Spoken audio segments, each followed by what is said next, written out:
болады деген үмітіміз бар.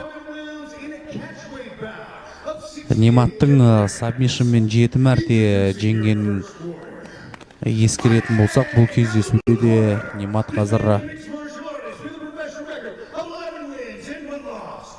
қарсыласты қылқындыру немесе ауырту әдісімен де жеңіп кетуі мүмкін.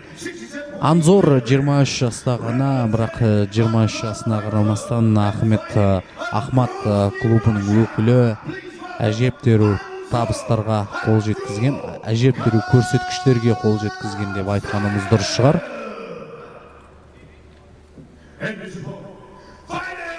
66 келіге дейінгі салмақта өнер көрсетеді жігіттер.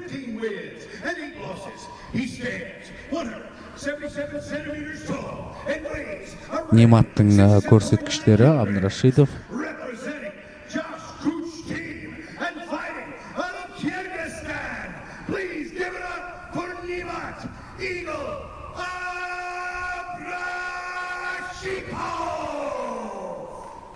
Қырғызстандықтар енді бұл турнирге біраз спортшы алып келгенін көрдіңіздер. Командалар өте мықты. Қырғызстан елінің. Анзор қарсыласына қарағанда шамалы биіктеу, 1,81 м, қарсыласы 1,78 м, 67 келіні көрсеткен. Және жекпе-жек басталды, қадірменді көрермендер.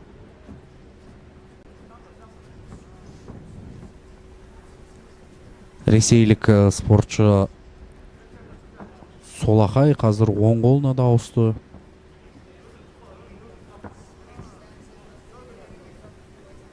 Аңдысып бағуда алғашқы секундтарда.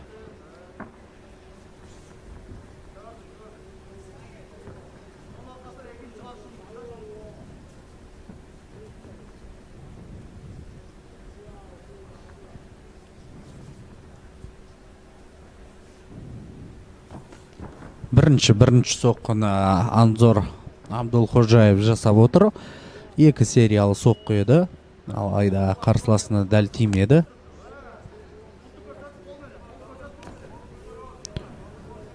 Лоу-кик және тағы да сериялы соққылар Анзор тарапынан жасалған. Енді бұл соққының біреуі өтіп кетті құлақ шекеден.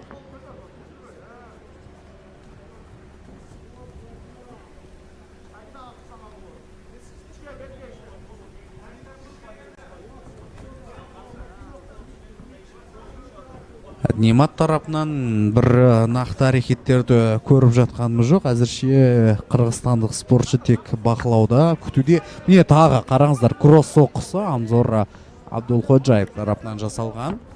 Өтіп кетті. 3-ші осымен кросс соққысы. Оң қолын бақылау керек, байқау керек. Өте жыл. Қазір Солақай ретінде жекпе-жек өткізуде. Солақай спортшы ретінде.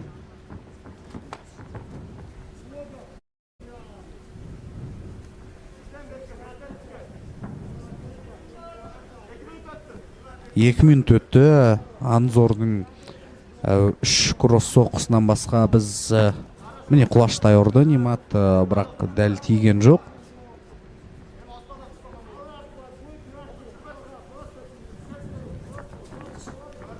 Хай-кик.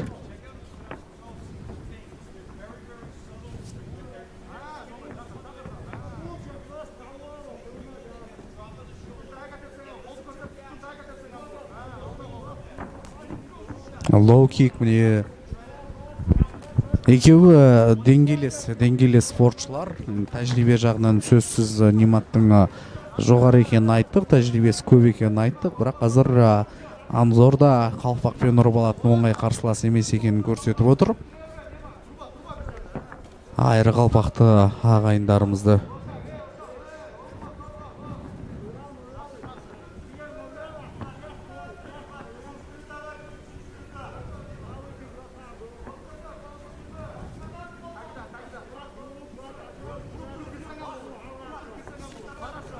Аперкот Немат тарапынан жасалған, өтпеді.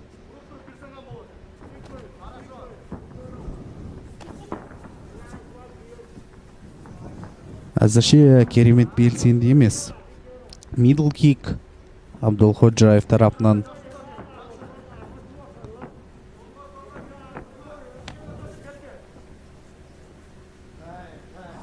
көзіне тиіп кетті. Нематтың соққысы Анзор Абдулходжаевтың.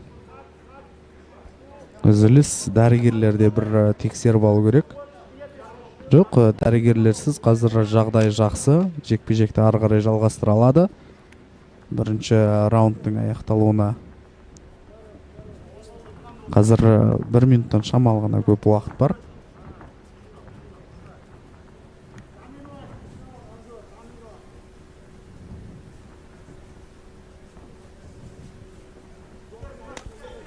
Тағы да сериялы соққы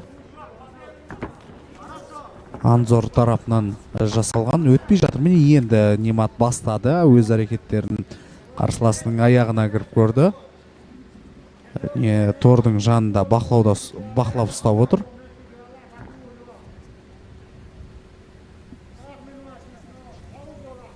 Белсенді емес, бірақ бақылап ұстап отыр, алайда әрекет жасай алмай жатыр. Шабуыл керемет бір. Анзорда бұл жерде жақсы қорғануда. 20 секунд уақыт қалды. Және партерге құлата алмай жатыр. Күрестен қырғызстандық спортшылардың керемет екенін көрдік.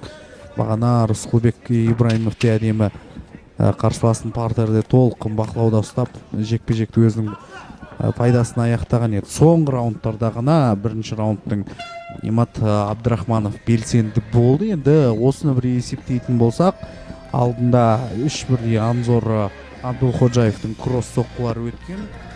Соңына қарай Немат белсенді болды. Жалпы бірінші раунд теңдей өтті.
Итак, второй раунд этого поединка. Немат Абдрашитов и Анзор Абдулходжаев.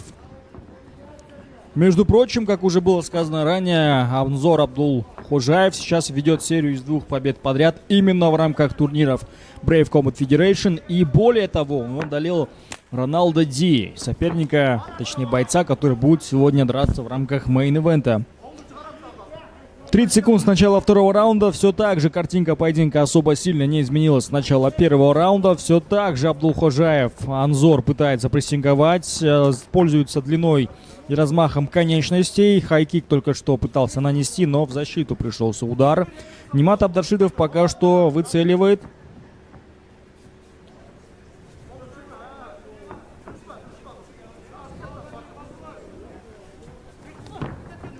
Снова пошел вперед Абдулходжаев.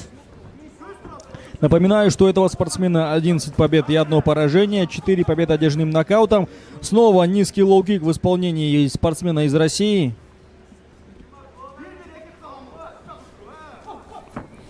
И снова атака, отличная, причем успешная атака от Анзора.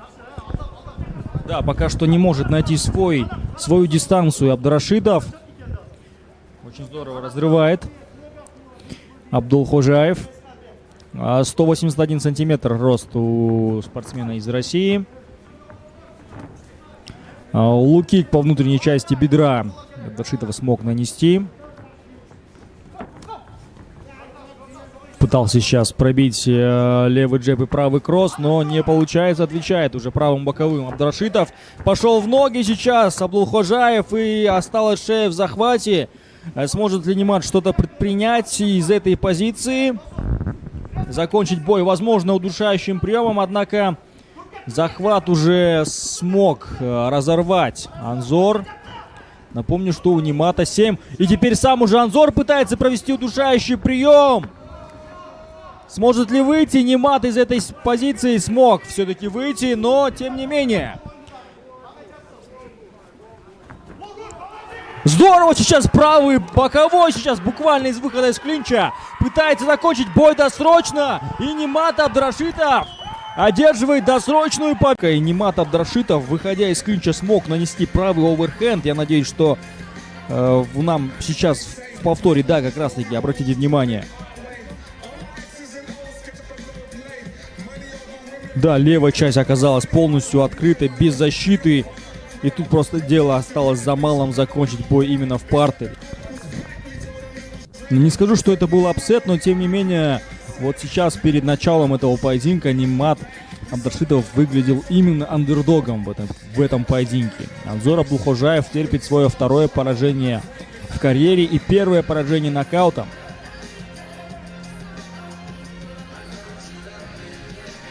Да, вот как раз таки взял захват ноги Анзор Абдулхожаев. Но Нимат Абдрашитов просто здорово пробил справа, правый оверхенд точно в подбородок. И затем уже смог добивать своего соперника. Что не бой, что сенсация на самом деле. Сегодня в рамках турнира в Brave Combat Federation под номером 47 нас радует. Досрочных побед очень много. Итак, все внимание на экран. Сейчас официально объявят победителя этого поединка.